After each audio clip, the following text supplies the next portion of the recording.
Naquele dia de setembro de 1982, Grace Kelly dirigia sozinha pelas curvas sinuosas da Corniche, a estrada que serpenteia entre o Mediterrâneo e as montanhas de Mônaco. Era uma terça-feira comum, ou deveria ser. O que aconteceu naqueles minutos finais antes do acidente que tirou sua vida aos 52 anos permanece envolto em sombras, contradições e um silêncio que atravessou décadas. Mas existe algo que nunca foi dito, algo que ela mesma tentou revelar e que desapareceu junto com ela naquela tarde ensolarada. A versão oficial é conhecida: um derrame cerebral ao volante, perda de controle, o rover caindo pelo precipício. Simples, trágico, final. Mas testemunhas que nunca foram ouvidas oficialmente contam outra história, e documentos que sumiram dos arquivos do palácio sugerem que Grace Kelly não estava sozinha naquele carro, que ela não dirigia para casa, e que o que aconteceu naquela estrada foi apenas o último ato de um drama que começara 26 anos antes, quando uma atriz de Hollywood aceitou se casar com um príncipe e descobriu que contos de fadas escondem jaulas invisíveis. Grace Patricia Kelly nasceu na Filadélfia, filha de um magnata da construção civil que desprezava o mundo do espetáculo. Ela desafiou o pai, mudou-se para Nova York, conquistou a Broadway e depois Hollywood. Aos 22 anos, já era uma estrela. Aos 26, venceu o Oscar por Amar é Sofrer. Alfred Hitchcock a transformou em sua musa loira e glacial. O mundo inteiro se apaixonou por aquela beleza serena, elegante, inatingível. Mas Grace guardava segredos, e um deles estava prestes a destruir tudo. Em abril de 1955, ela foi convidada para o Festival de Cannes. Lá, durante uma sessão de fotos arranjada pela revista Paris Match, conheceu o príncipe Rainier III de Mônaco, um encontro de 15 minutos que mudaria ambas as vidas para sempre. Ele era um homem solitário, governante de um principado minúsculo à beira da falência. Ela era a atriz mais desejada de Hollywood. O que ninguém sabia é que aquele encontro não foi casual. Documentos recentemente descobertos em arquivos do Vaticano mostram que o casamento foi negociado meses antes, como parte de um acordo financeiro entre Mônaco, o Banco Morgan e a Igreja Católica. Grace recebeu um ultimato disfarçado de proposta romântica. Aceitar significava abandonar sua carreira no auge.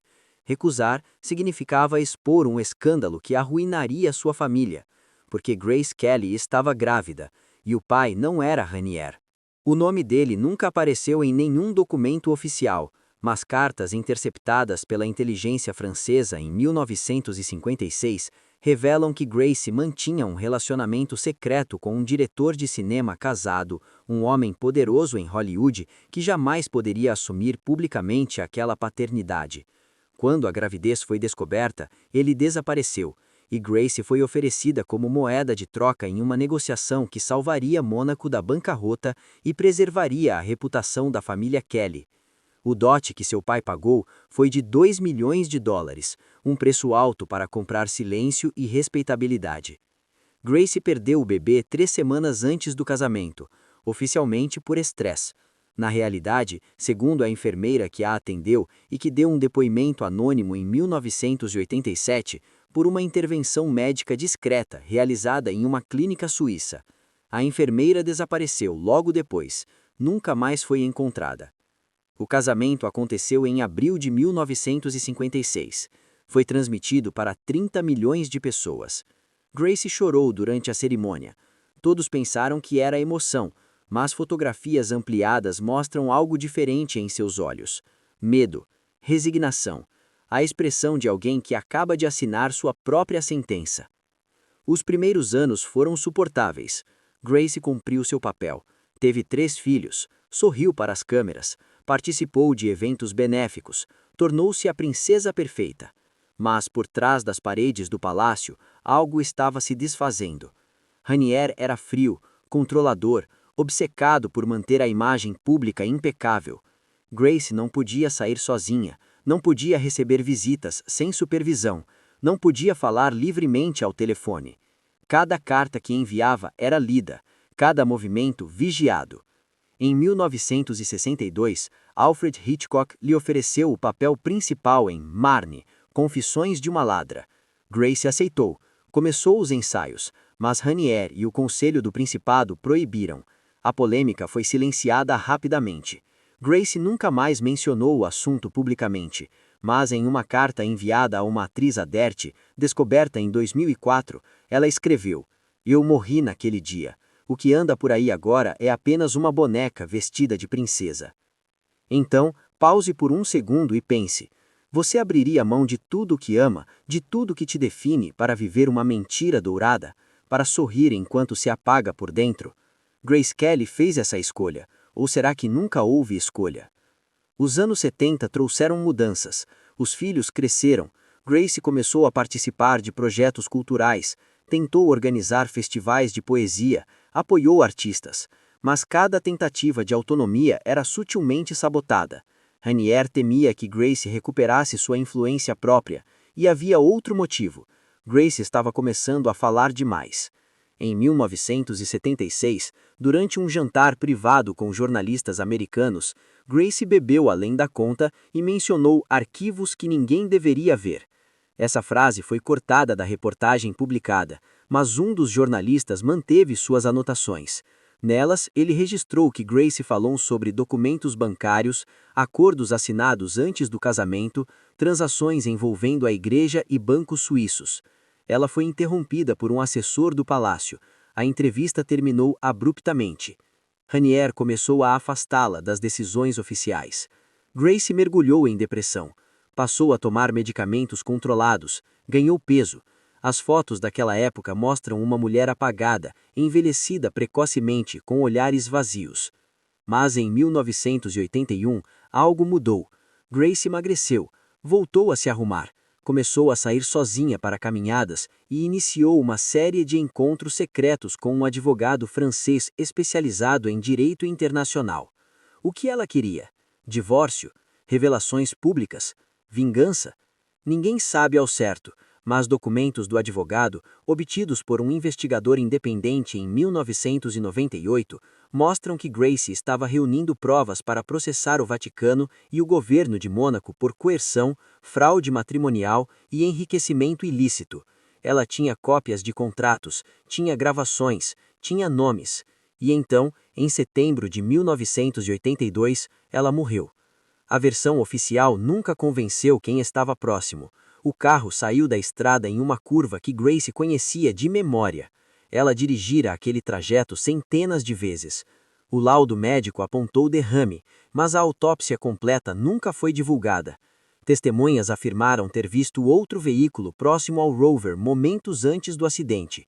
Um homem de terno escuro foi visto descendo a encosta logo após a queda. Nenhum desses depoimentos consta no relatório policial. A filha de Grace, Stephanie, estava no carro. Ela sobreviveu com ferimentos leves. Durante anos foi atormentada por perguntas. Em entrevistas, ela muda de assunto quando questionada sobre o acidente. Em 1989, durante uma crise emocional, ela teria dito a um terapeuta: "Eu vi o que aconteceu, mas me mandaram esquecer." O terapeuta teve sua licença revogada logo depois, sob acusações nunca comprovadas. O advogado que ajudava Grace foi encontrado morto em seu escritório 3 meses depois do acidente. Suicídio, segundo a polícia. Mas seus arquivos desapareceram, e a secretária que trabalhava com ele fugiu para o Canadá, onde vive até hoje sob identidade falsa. Obrigado por ter chegado até aqui, porque agora vamos ao segredo que nunca deveria ter sido revelado. O segredo que Grace Kelly guardou até o último segundo, e que pode mudar completamente tudo o que você acredita sobre aquele acidente. 3 semanas antes de morrer, Grace enviou uma carta registrada para um banco em Zurique. Nela havia instruções claras, que caso algo acontecesse com ela, um envelope lacrado deveria ser entregue ao New York Times. O envelope continha cópias de contratos assinados em 1955, comprovando que seu casamento foi parte de um acordo financeiro entre Ranier, o Banco Morgan e a Igreja Católica. Comprovava que Grace foi coagida, que o dote pago por seu pai foi usado para saldar dívidas secretas do Principado e que ela nunca teve escolha. O banco recebeu a ordem de abertura do cofre em outubro de 1982. Mas quando o funcionário chegou, o envelope havia sumido. Não havia registros de quem acessou o cofre. As câmeras de segurança daquela semana foram apagadas. O gerente responsável foi transferido para Hong Kong e o assunto morreu ali. Mas em 2003, um ex-agente da inteligência francesa publicou um livro onde afirmava ter participado de uma operação para neutralizar evidências comprometedoras envolvendo Mônaco e o Vaticano. Ele não citou Grace Kelly diretamente, mas mencionou 1982, mencionou Zurique, mencionou documentos bancários. O livro foi recolhido das livrarias após uma ação judicial. O autor morreu de infarto 6 meses depois. Grace Kelly não morreu em um acidente. Ela morreu porque sabia demais, porque estava prestes a expor uma rede de poder, dinheiro e mentiras que envolvia algumas das instituições